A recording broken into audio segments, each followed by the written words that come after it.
सब बड़ी बड़ी नावें बना रहे हैं, कोई छोटी नाव दिख नहीं रही है यहाँ पर।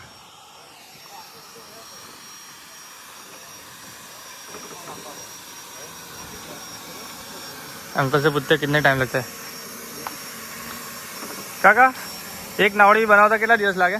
આ મોટી નાવડી, આ નાવડી બનતા કેટલા દિવસ લાગે?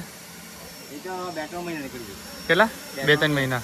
અને તમે દરિયા પર કેવી રીતે લઈ જાઓ? એ તો પાણીમાં એટલે પાડવું પડે. હા, ક્રેનથી પાડવું. क्रेन से ले जाओ। देखे अंकल ने बोला है जो